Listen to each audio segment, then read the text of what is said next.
I am going to present you some overview on the ER software. I will explain you also how to run jobs with ER, some insights about the job monitoring and optimization, and very quickly, I have added at the end a couple of slides about data visualization with ER.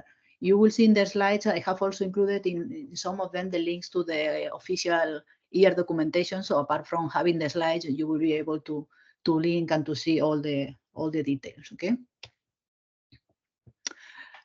So ER is a system software, so it's made of several components, okay? So what ER is providing, I like to represent in this kind of figure, okay? On the basis, we have a system monitoring job accounting system. So we are providing node monitoring for all the computational nodes, and then also job energy accounting for all the jobs running on the system. On top of that, and for the jobs that are executed with the ER job manager, you will see that sometimes I refer to ER library, but since we are organizing this webinar a little bit on the context of the Rigel project also, I slightly modified the slide to use the terminology on this project, okay?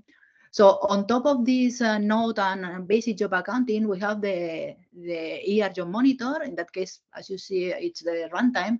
This job monitor is providing what we refer as deep job monitoring and also the energy optimization. So by deep job monitoring, I will explain later that when the job manager is used, we are collecting and using a large set of metrics that are used at runtime by the job manager to apply the energy models we have internally and to take the energy optimization decisions. And on top of all this information, we implement the energy efficiency system at the application on one side of the application side, but also the cluster, okay? Because we also offer power cap, cluster power cap, and I would say the main difference between what we offer and some other products is that since we have elements in all the software stack, we can provide what we say a more smart power capping, taking into account application requirements to take power cap decisions, okay? So of course, we are always guaranteeing the limits, but we are also taking into account what is the activity of the applications running on the system. So our software stack is made of the components you can see in the pictures. So in the computational nodes, we have an ER daemon, which is acting as a node monitor and manager. We have a database manager. I will give you a little bit more of details like that. We have a cluster power manager. It's the system, but in Rigel terminology will be system power manager. It's also doing some cluster power monitoring. The ER library is a runtime library which is working as the job manager, and as I said, is providing job deep monitoring and optimization. And then we have a component which is, I would say, probably not part of the core component, but in fact is really useful for us because the scheduler plugin is the one that offers transparent access to ER when we are installing a system in production. So the main goals of our software on the top of our requirements and objectives are to be easy to use and transparent for users and powerful for developers. So we have different techniques that I will not explain today because we don't have so much time to tune the library, to load specific policies, models, and so on, okay? But when ER is installed, the two bullets you can see here are our main goals, is to be completely transparent and then easy to use, because otherwise it's very difficult to introduce in a system when you already have a scheduler or some already existing tools. So in this picture, you can see what is summarizing the ER architecture. So in the different computational nodes, we support CPU, GPU, and CPU nodes. We have in all of them, we have the node manager, the ER daemon. This service is the only one that runs with root privilege, okay? Because we need access to the hardware and some other system commands and tools, like for example, IPMI, refsys, things like that. So this service is executed with root privilege. The ER library or the job manager is not mandatory to be executed with the applications, but in this picture, we have represented a use case, which is, let's say, our default use case, where the job manager is executed with all the applications, okay? So at the cluster level, we have two services, the database manager, which is a distributed one, and we can have multiples. That depends on the cluster size, okay? And it's the only one that access to the database server, the only one that access for data reporting, And then it's also a distributed service, but I have reflected in this way the system power manager because it controls the whole cluster. Okay. So if we go a little bit deeper on the different components, this one, as I said, is a Linux service. There is one for each computational nodes with root privilege, and it basically offers the node monitoring. So we are continually reporting metrics like the node power, DRAM power, GPU power, package power, for example, also metrics very relevant for the understanding like the temperature, average CPU frequency, average GPU frequency, this kind of metrics. Is the one in charge of providing the basic job accounting. So the accounting for all the jobs. So this monitor is always running. So since the ER library is not mandatory to be used, this component is the one that provides the job accounting for all the jobs executed in the system, and is the one in charge of providing the node power cap. So the system power manager relies on the node power cap provided by the ER daemon. So taking into account that ER is a system software tool, there are some global configurations that the system administrator has to specify, and then the ER daemon is the one that reads this file and then, for example, applies what has been said there, like the fault policy, the fault frequency. We also have some concepts like authorized users to take some action. So all this information is in this configuration file, and the ER daemon is the one in charge of controlling all these more, let's say, administrative aspect of the cluster management. The database manager, the only thing that I want to highlight is that apart from being the component that is reporting data to the database server, these services are providing two additional functionalities. So this service is doing some data aggregation. So for example, for a large cluster, we have one ERDBD service every 500, 1,000 nodes. That depends on the architecture that we agree with the sysadmin. So the ERDBD taking care of all these nodes, it's aggregating all the node metrics in a single metric, and then we minimize the records and the information in the database. And it's also offering data buffering, so we are minimizing the number of messages with the database server. The job manager is a user-level runtime library, so it's a shared object that is plugged with the applications executed in the cluster. Okay, it's 100% transparent with the scheduler plugin support, as I have commented. Okay, it's the typical, let's say, shared object that if there was no support with the scheduler plugin, you will load using an LD preload. Okay. At that time, we offer some scheduler plugins for Slurm, which is the one that is mostly used in our customers, PBS, but also OR, and we have done this new development in the context of the Rigel project. So the library is offering this energy and performance monitoring, the dynamic energy optimization, and one of the, let's say, interesting things from application developers or tool developers is that this component is really, really highly extensible because there are many components that are just plugged with the library. For example, we support multiple report plugins to send data to different services. By default, it's sent to our database, but it could be, for example, we were doing in the project plugins for Examon, which is a different database. We have CSV plugins to report in plain files. So you can have multiples at the same time. So for example, the policies are also loaded as plugins, or the energy models, for example. And the system power manager, again, is a distributed service. I just want to highlight that we support heterogeneous clusters, not only with CPU and CPU plus GPU, but in the configuration file, you can specify different limits for different software partitions of your cluster. So you can allocate different amount of power to subsets that are completely at the software side. So it could be completely mapped on the hardware architecture of your system, but it could be something different. Okay. It can be used also to only in monitoring mode to provide the cluster power monitoring. So you have an aggregated metric with all the power consumed instantaneously, and it's the one in charge of the cluster power cap. We support several policies, but I will not enter in the different options because we have a limited time in the webinar.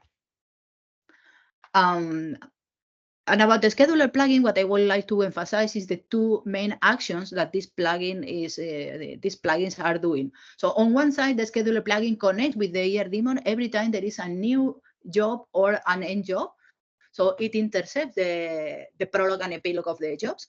In this, in the case of Sloan, we use the span plugin, which is I would say, very nice way to implement these prologues and epilogues, and it's very well integrated with Sloan. Okay, so we send messages at the beginning and at the end of each job, a step, and per node to the ER daemon running in the nodes, so all the nodes are aware of the steps created in their nodes. Okay.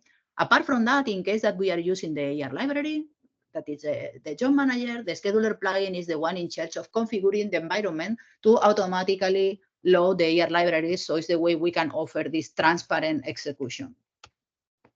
So let me go into a little bit more of details of the job manager.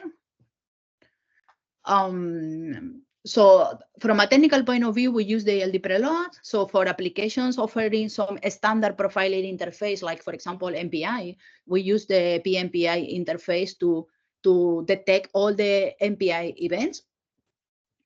We do in a way that it's compatible with other libraries doing a similar approach. For example, at the end, you can see that we have, in the context of Regale also, we have implemented a way to automatically load the countdown library, so we can complement each other, both the monitoring that they are doing and we are doing, but also the optimization. No? So you can get the accumulation of the two different strategies of optimization. Of course, if there is a library doing something that is not, let's say, compatible with the strategies we do, the loading will work, but not the execution probably will not be the most efficient one. So there is a requirement that there is some compatibility. Okay. For applications that are not, for example, MPI, what we do is that we intercept the constructor and the destructor of the existing applications. So we plug the initialization of the library and the finalization at the beginning and at the end of the application. So what you can see here is what we call the optimization loop that we apply at runtime for each application. So for each application at the very beginning, we start, we have our own algorithm that detects the iterative patterns existing in many HPC applications. So the starting of our project was for traditional HPC applications. So recently we are adapting to new types of jobs, new types of workflows, workloads, more AI. So they are not showing this repetitive pattern in the same way. So in these cases, or even if there is an MPI application not showing any repetitive pattern, we automatically switch the mode, the internal mode of the ER library to a time-guided mode. So this is done automatically, okay? So in the case that we are able to detect these patterns, we have the benefit that we can compare or we can evaluate the impact on the execution time of the application of the optimization strategies that we are applying. Of course, not at the scope of the whole application, but if we are detecting pieces of the application that are repeated, we can compare the execution time of this piece of code with the next set of iterations, where iterations, of course, are the iterations that we are detecting, and we are doing completely at runtime. So to give you also a hint, the granularity of the iterations that we are considering are around 10 seconds. Because since we work at the scope of the node power, most of the vendors, the facilities that they are providing to measure the power, they can be read only at 1 second frequency. So reading at less than 10 seconds introduce a lot of errors. So this is what we use this period, minimum period, okay? So in case, for example, the iteration time of the application that we measure takes, for example, 1 second or 500 milliseconds, what we do is we automatically compute how many iterations we need to consider to cover this minimum 10 seconds period, okay? So everything, all these actions are done internally to the library and completely automatically. So once we have detected or either the period or guided by time, we start computing the metrics that we use to characterize the application activity. So we refer to this set of metrics as the signature of the application. So when we have this pattern detected, we start computing the runtime signature. And then once we have the metrics, we classify what is the application activity, okay? So in some of the classifications that we are currently supported, we apply some predefined settings. So for example, if we are in an input-output phase or in a GPU-bound phase or in a period of idleness, we have some specific frequency settings. If we are in a, let's say, regular computational phase, which is a traditional phase of the application with computation, in that case, we apply our energy models. Our energy models are able to predict the execution time and the power consumption when you change the CPU frequency. Okay, so for now, we only have models for the CPU frequency. What we are working on creating models also for the GPU frequency. And we expect to have that for the next version of ER, but it's not yet ready. Okay, so given the signature, take into account that it's not an estimation of the signature. The signature is measured at runtime, and the signature includes the power, the time, and all the metrics. So we are able to predict based on a real evaluation. So we are not predicting the power. What we are predicting is the variation of the power when you reduce or when you change the CPU frequency. So what the energy models give us is what will be the execution time at the power with the list of available CPU frequencies. So the energy optimization policies, the only work they have to do is to select what is the optimal according to the criteria of the policy. Okay, so the component of the ER library for the optimal frequency selection, in fact, are the models, because the policy are relatively simple. Relatively, because at the end, it's not true they are so simple. No, there are many internal things. Okay. Anyway, independently that the selection or the actions, we always report this information to the database, and this loop is applied again and again during the life of the application. So if we detect some change in the application phase or in the signature, we apply again we enter again in this classification, models, policy, and so on. If there is no changes, we compute the signature anyway, but we will just report. Okay, so there is a verification of the conditions at that time. So let me show you a little bit how running jobs with ER works. So I have included some pre-selected examples that I think that will be nice to show you. And if we have time at the end, I have a couple of one kernel with a couple of examples already prepared to show you at runtime. Okay. So if you are a user and you are running, you want to use ER in a cluster where ER is already installed, the only thing you have to do is step 1, you have to submit your job, and step 2, you can use the ER commands to get your metrics. Okay, metrics includes if you have requested for a static execution without optimization, you will get all the metrics. And if you are running with a dynamic optimization, you will get the metrics, and you will see the correlation between the ER decisions, because you will see the change, the variation in the CPU frequency and the metric. Okay, so in one case, you will get static data, and the other case, static data in terms of the CPU frequency. In the other case, you will see how dynamically ER has been adapted the frequency to your metrics. I want to mention, because to be honest, in many cases, what people see as really valuable is how easy it is with this system tool is to get all this information and for energy evaluation for all the projects that are ongoing right now. Okay, so optimization is also, of course, interesting, but the evaluation is something that they feel really valuable, taking into account that in other contexts it's much more complex, and sometimes it's only available at the sysadmin level and not for the regular users. Okay. So we take that into account, that there are different users. So our commands, for example, the account command filters your jobs, and for example, a normal user can only access to their own data. Okay, so we use the same IDs that the schedulers. So there is no need to know about different IDs, different identification. So it's exactly the same. So it's quite well, let's say, or very well integrated on the system. What happens internally? So when you submit the job, you can work with SBatch or SRAM, for example, that goes through the scheduler plugin. In that case, the Spank plugin. So, and as I have commented, the information is propagated to the computational nodes. Okay, the computational nodes work completely independently. There is only a minor synchronization at the beginning of the application, just to, let's say, double check that all the nodes are running with the ER library and with the same configuration, and there is no any misconfiguration. Apart from that, they run, let's say, on their own, selecting their own frequency, and the information is sent to the database. Okay. The default policies, the default limits, and so on, everything is managed by the ER daemon running in the nodes. Okay, so you can just run by default, or if you have authorization, you can ask for a specific, for example, specific policy or a specific frequency. Okay.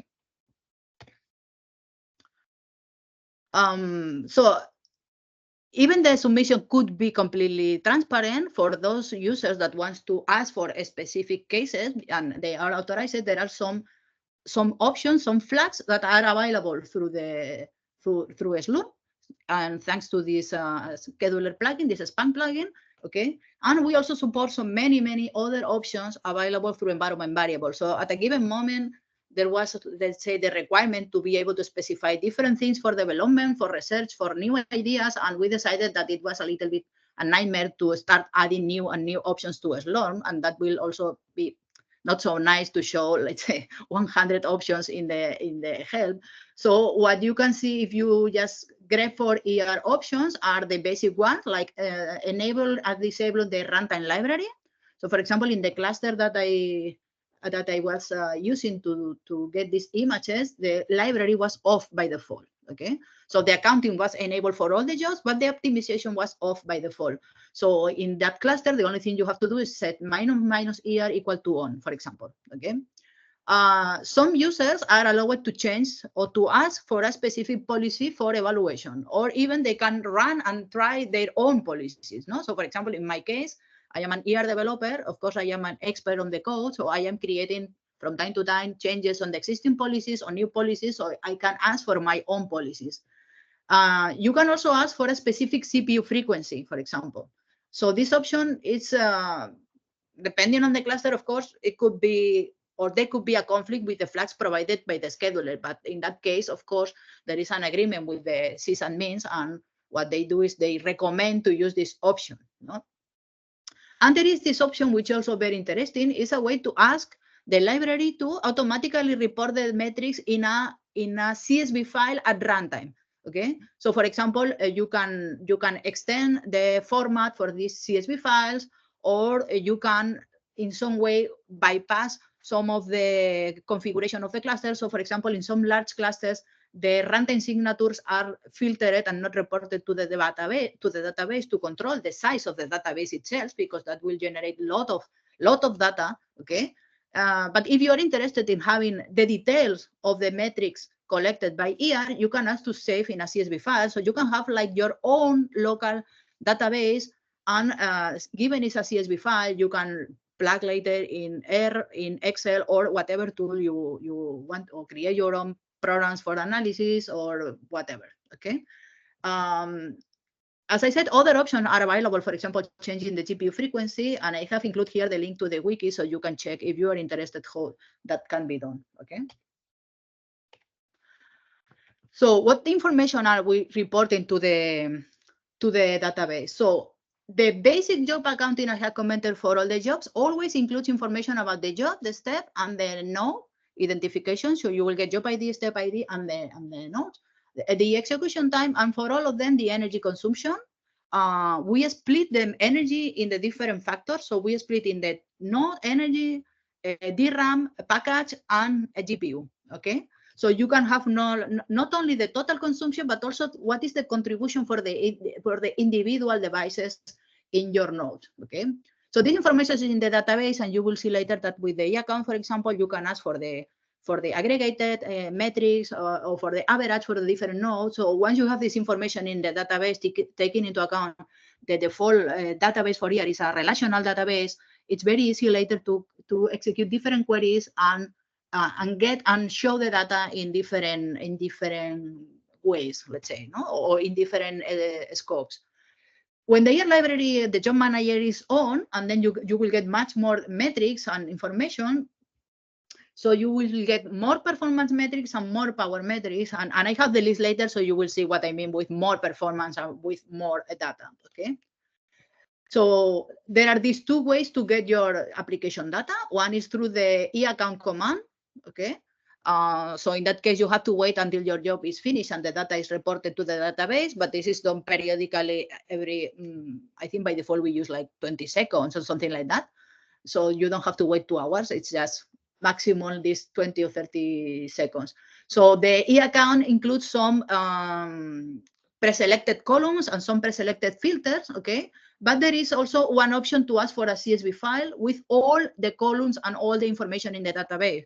So in the worst case that some of the pre-selected visualizations that we offer you that you don't like it or you need some more internal details, you can always ask for this option and then you will have everything we have in the database.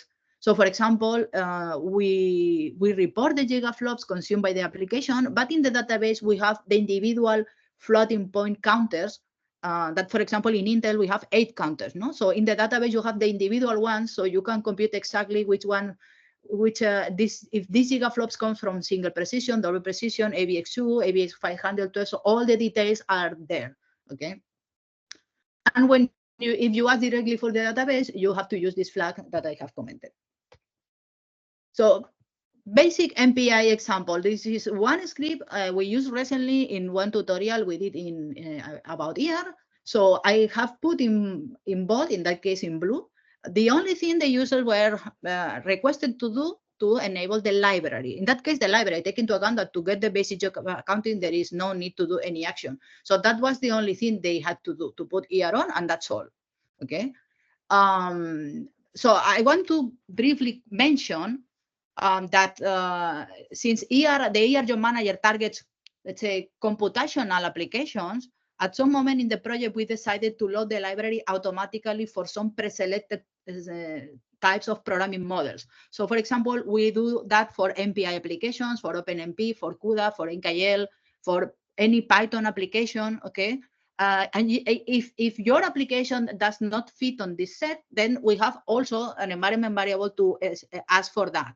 We are adding new use cases to this list with new models like Julia, or we are now adding support for PyComs, the workflow manager for the Barcelona Supercomputing Center. So we are extending the set of things, okay? And that doesn't mean that you cannot use the ER library with other cases. It's that it will not be loaded by default, because in that way we are filtering applications like shells or the MPI proxy for Intel or this kind of processes, no, let's say, that are loaded in the system. So we minimize in some way the noise, just loading the library with some pre-selected use cases. One example that is not corresponding with the previous one, but it was another that we also use for another course, is an example about the energy accounting. No? So as I have commented, users can access its own data, not privileged users can access all the data. So for example, the sysadmins or whoever user they add in the configuration file, but by default, a regular user can only see their own data. The GPU support is per cluster. So I mentioned that because in some cluster, for example, Mare Nostrum 5 here is installed and they have a big partition CPU only and a big also partition with GPUs. But the BU is completely homogeneous. So if you run in the CPU only partition, but you execute the account command, you will see some columns with GPUs, but with no metrics. It's just because we decided it was simple to use and to minimize. So for example, if you want to see the details per node, there is a -L flag to ask for this information. If you want to see the information, all the runtime signature, there is a -R. Or if you want to ask for the CSV file, there is this -C and the file name. So in that case, what I was showing was a job executed in 16 nodes, okay? So I was asking for the default visualization, only including the job ID, okay? And this job ID was having 2 steps inside. So it was an SBatch with 2 SRun or MPI run. To be honest, I don't remember. For us, it's exactly the same, but with 2 applications executed. So here was reporting the step 0, step 1, and then what you will see with this name SBatch that refers to the whole SBatch. Okay, so for example, if you look at the execution time, is the aggregated of the other 2 steps, and if you look at the energy, is the aggregated of the other 2 steps. Okay, so in some cases, and these details are in the web page, in some of the metrics we show the average of all the nodes. So for example, in the CPU frequency metrics, so these metrics here are the CPU frequency, so they are the average of all of them.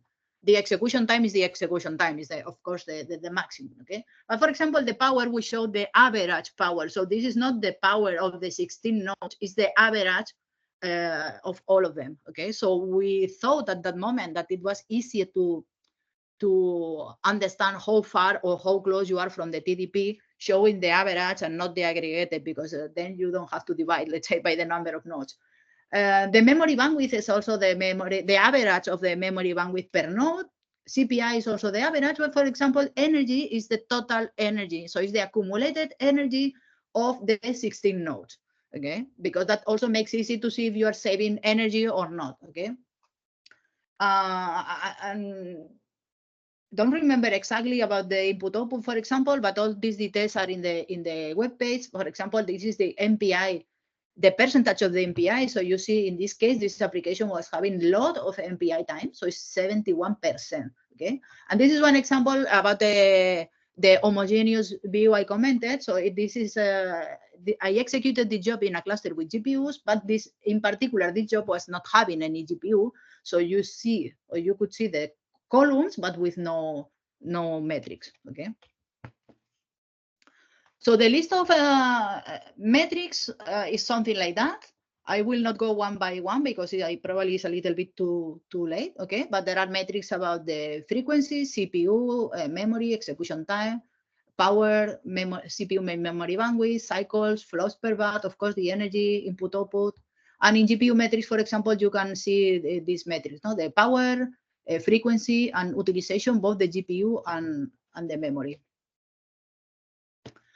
So I have also included one example with the GPU. This is one experiment, for example, I did, like, I think 2-3 weeks ago. I saw in one of the tutorials about TensorFlow that it was interesting to compare the different power and energy, no, and performance and power when using different precisions. Okay, so I just get the script that I get from the customers. So I was running the TensorFlow with different models. So every 3 lines is the same model. You see ResNet, and I was changing the precision. So that was mixed, and I was disabled. So there are 9 runs, 3 runs is the same model. Okay. So the only 2 things I did in this script to use here was, in that case, I was asking for this local file with the CSV file. Okay. So take into account that the metrics are reported also in the database. So that doesn't prevent that you have the metrics in the database. But in that case, I wanted to see the metrics at runtime. And then in that cluster, I have to add this environment variable to ask the library to send the signatures to the database at runtime.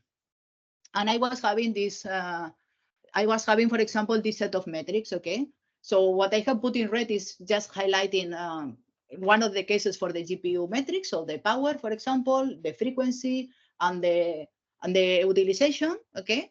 And I have just separated a little bit the 3 models. So this is one model, another model, and another model. Okay.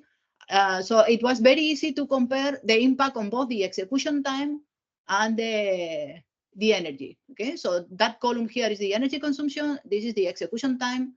This is the average power. So you see there are some difference for each model, but also between models. Okay, and also there is some significant differences in the GPU utilization. Okay, so for example, depending on the precision, there was some differences. Okay, I am not an expert, but it was interesting to compare. So with that metrics, you can have very easily an overview of what is the activity of your application. No? So I will go quickly over that because I think I am consuming too much time. But for example, it's very easy to see if you're in a CPU bound phase or in a memory bound phase. Of course, you need to understand what are the limits of your architecture to see if you are close to the maximum or not. But getting the metrics and having an overview of what is the activity of your application is quite simple. Okay. And then also about the job energy efficiency metrics, no? So for example, participating in some talks about what should be the metric. When we talk about the data center, they talk about the PUE, but this is nothing about the jobs. PUE doesn't mean anything for job energy efficiency, okay? So what I have highlighted is, I think, what for me is more relevant is not only, I mean, energy optimization is not only about reducing the power or consuming less power, it's what are you doing with the power that you are consuming, no? So for example, it's true that GPUs are quite energy efficiency. It's true they consume a lot of power, but they do a lot of work, no? So it's not only of consuming less power. So of course, I don't have the answer of what is the metric or what is the right thing, but it's not, what for me is clear is it's not only a matter of consuming less power, it's doing it efficiently, let's say. For GPUs, as I said, it's even a little bit more complex, because in GPUs, it has been, there is not so much experience as in CPU, so we are still waiting that they open the metrics as we have in CPU with performance counter, for example, no? So there are some changes in the last time, and this is what we are trying to let's say, improve the strategies that we are applying in ER for GPU optimization, but it's still needed to have more metrics that help us to characterize what is the real activity of the GPU, because GPU utilization is not enough.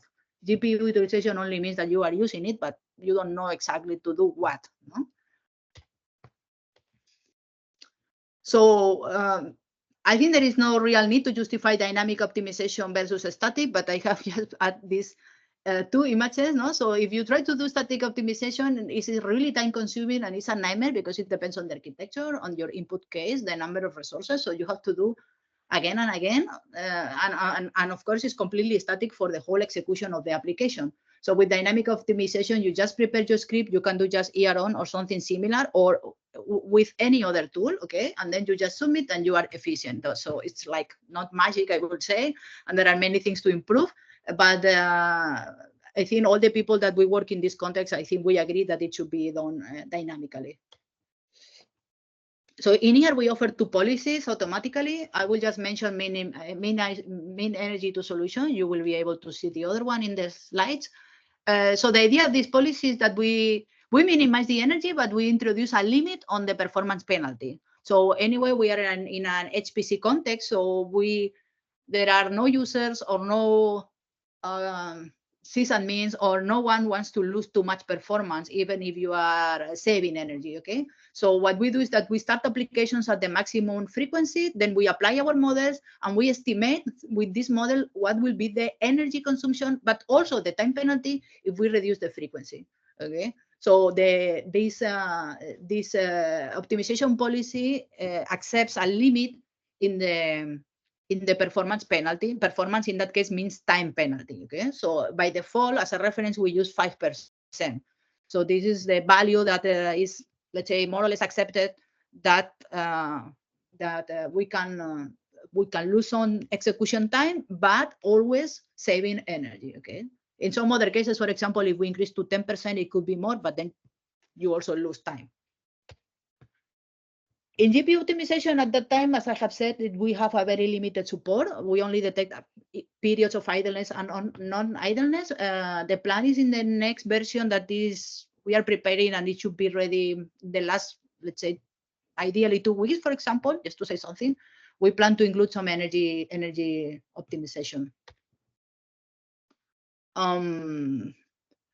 So well, let me show you here, because I don't know if I will have time to show you on runtime. But in that case, I was just copying the output of one kernel. I probably is well known for you, is the SP from the NAS parallel benchmarks, the multi-zone. And I was running with the policy that we call monitoring, which is not really a policy, it's statically compared with mean energy. So this is the name of the policy, monitoring. So that means run with a static frequency, and that was with mean energy, okay? And what I have highlighted is the frequency selected, the average power. This is the execution time, if you want to compare the average power and the total energy, okay? So for example, when I was running with monitoring, that means no optimization at all. It was a ROM AMD CPU with the default frequency 2.6 gigahertz, and then you can see the average. It was at more or less 2.6 gigahertz, okay? when I was asking for the mean energy to solution, the frequency was reduced in average up to 2.2 gigahertz.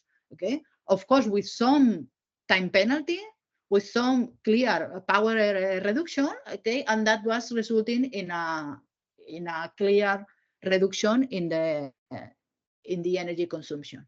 Okay. And very quickly, because it's just one slide, you will have in the slides the example of the two, let's say the two options that we offer for data visualization. One is the typical at the cluster level, and it's through Grafana. Probably you already know Grafana access many plugins. So we have plugins for SQL, but we also have some plugins for CSV. So you can have your own CSV collected locally and visualize in your local Grafana. For example, I am doing that from time to time just for some demos and to prepare some presentations. But this is true that this is more targeted, the visualization from the sysadmin and the cluster point of view. We also offer from the job analysis point of view, we have our own tool called ER Job Analytics. It's a tool that creates images with the runtime visualization of your metrics and also parameter traces. So in the next slide, I have included you an example of one of the images we use, for example, for the last tutorial. So this was an application called Palabos. It's used in the Snellius data center, one of the cluster where ER is installed. It was an 8-node execution. And what we were showing here is each line was one node, okay? Each graph is one metric. So this is CPI, memory bandwidth, the percentage of MPI, input, output, and power, for example. And the value of the metric was represented with a gradient of colors. So you have here the values for the different metrics. Of course, it's different, okay? So two things very easy to see with these metrics.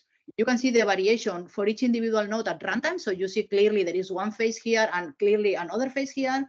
And you can see there are some node differences. No? So for example, I think it's quite clear these nodes here in the middle have more CPI, but also more memory bandwidth than the nodes on the, let's say, on the extremes, to say something. Okay. There was an input output phase here. So it's really intuitive.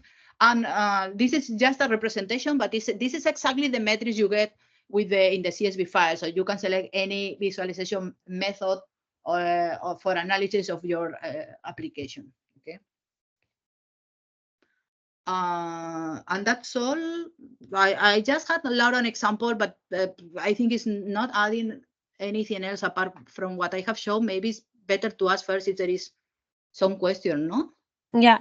And thank you, because it was very interesting. I really like the benchmark you did with TensorFlow and changing the precision. Very interesting. So let's see if there are any questions from the audience. Any curiosity, you can just unmute yourself and ask a question, or if you prefer, you can write it in the chat or raise your hand.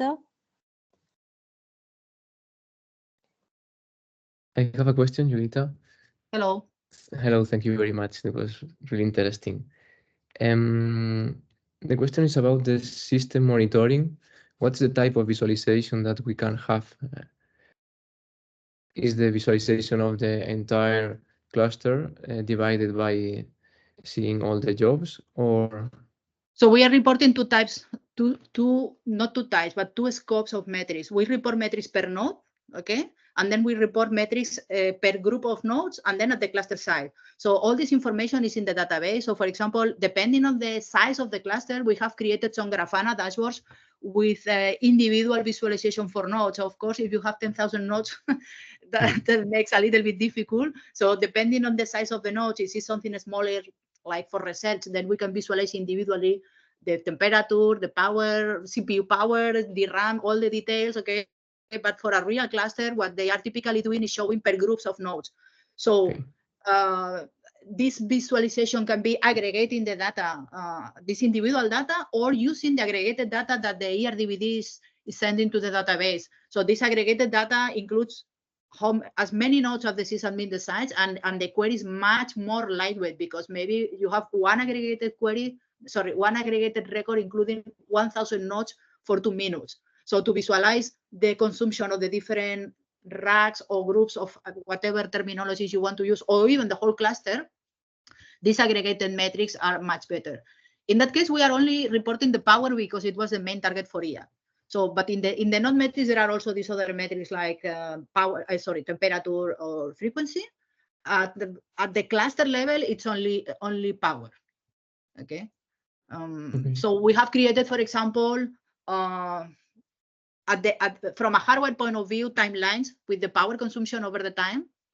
We have created which you see the instantaneous power, but we have also created like the energy or some Oper groups. So Grafana is really powerful. So it depends more on what Grafana offers because the information is there. Yeah, the information is there and it's really powerful. Okay, thank you. I have another question. I don't know if I can go. Yes. So you said that it was for a 5%. The question is about what to expect in terms of energy saving with respect of elapsed time that you lose. So what is the normal difference with a dynamical optimization? So the answer depends. It really depends on the architecture. So, for example, till previous Intel architecture, I mean, not including Sapphire Rapids, that is the ones that we are using right now. It was really, I would say, really easy to save like 10-12% of energy. Our metrics, our experiments were saying in average 10%, but in some cases it was like 15. Of course, in other cases it was 10. And the time penalty in average, if I remember well, it was less than 3%, something like that in average. Okay.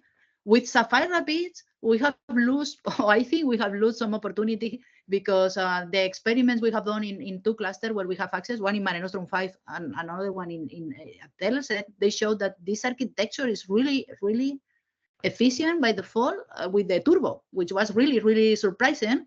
So in this new architecture, I think we have less opportunities, except the application has different phases.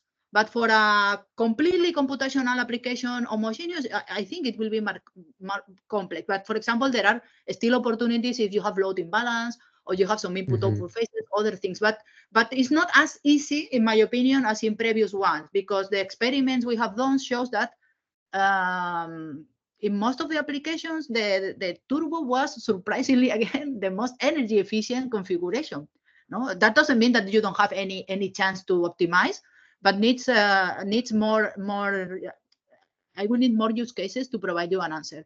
The opportunity right now, I said, it's more in the GPU part. We are having very good results, like 25% of energy savings with 5% of time penalty, for example. No. So this policy is not, as I said, it's not yet ready, but we are having very, very promising results. And taking into account the power consumption of GPUs and how relevant they are in the market, well, we are losing on one side, but I think we are promising results on the other. Okay, yeah, thank you. And have you tried the AMD and NVIDIA, the last one architectures? So for NVIDIA, you mean Grace Hopper? Yes. We are porting here to Grace Hopper, not yet ready, but we have a very basic support, very basic support. But I cannot provide you any hint on potential savings or whatever because we are just porting the code. For AMD, yes, we have tested in Rome and in Genoa, also Milan, I think, but mostly Rome and Genoa because the cluster I was preparing the examples were in one cluster where they have these two architectures. So in Rome, if I remember well, there was like 6-7% of energy savings when we did the evaluation. To be honest, I don't remember the penalty, but it was not as good as in Intel. Okay. And for Genoa, there is an opportunity, but I don't have the numbers yet because in Genoa we have seen there is a good opportunity by reducing the data fabric frequency, but we don't have any model yet. So probably it will be more or less the same in Rome right now, but I think in fact there is more opportunities. Just that with the current models and policies we have, we are not yet reaching that point, no, of reaching the maximum savings with the minimum penalty. And ME300A, the APU of AMD. Have you tried? No. Okay. For AMD GPUs, we support them, but we support them because we were having access to one cluster, but it's only let's say on monitoring. But Okay. I have no experience at all on that. Okay. Thank you. Thank you very much. You're welcome. Are there any further questions? Yeah, I would like to ask one. Go. So thanks for the presentation. What I wanted to know is how easily can that be ported to other machines? You know that it's been installed on Mare Nostrum, but what about other clusters within the EuroHPC framework? I didn't hear you very well. Can you speak maybe louder or close to the microphone, please? Yeah, sure. So I know that it's, well, as you have shown, it's pretty easy to use when the tool is already installed on the cluster. My question is, how easily can that tool be ported to other machines, especially in the framework of EuroHPC, like Leonardo, Veloxina, etc.? So porting to other machines is very simple as soon as the architecture is on the list of architectures we support. I mean, if it's Intel, AMD, NVIDIA GPUs, I would say the effort is compiling here with the right modules and creating a configuration file with the default configuration. But for example, for testing in some cases we do some POCs, for example, with some customers, and they enable like 4 nodes, for ER testing. So in that cases, it's very simple. It's a little bit more complex if you want to enable things like power cap in the cluster. It's not because it's complex, but that needs some discussion with the admins, to know exactly what they want to do. But it's more that part is more difficult than not the compiling and installing ER, which is quite automatic. So we have some scripts that automatically compiles, applies the services, create a template for the configuration file. So the dependency is more on the architecture. For example, if it's a cluster with Grace Hopper, I would say it's difficult, but it's a cluster with Intel, AMD, NVIDIA GPUs is very easy because it's already supported. So it's just a matter of selecting the modules and, as I said, to specify a simple, well, not simple, not sorry, the full configuration file to. And the only thing that could be a dependency is on the node power readings. That depends on the vendor. For example, in Mare Nostrum 5, in the 2 partitions, one is Lenovo, the other one is Atos. So the Lenovo partition, we have a lot of experience with them. So we were already having some energy readings for them. So it was just this one, selecting one, and that's all. But for Atos, it was our first, let's say, work or customer. So we had to create one specific for them. But we include some, I don't want to say dummy, but maybe default plugins, for example, based on CPU plus GPU. And it's the one that we were using, for example, in the Atos partition before the new one based on Redfish was created. So, for example, this one for a testing, it's enough. Of course, for a real installation, probably it will be needed to create one energy reading plugin for the specific vendor. But if it's a IPMI or Redfish or something like that, we have several plugins already existing. So if we have the command, I will not say it's something we will do in 10 minutes. It's not like that, but it's something we can do if there is some support in one day, for example. So that's the only thing that requires a real porting, but it's a single file. They want to read the power. The rest of the software depends more on if it's Intel, as I said, or NVIDIA or whatever, than not on the cluster.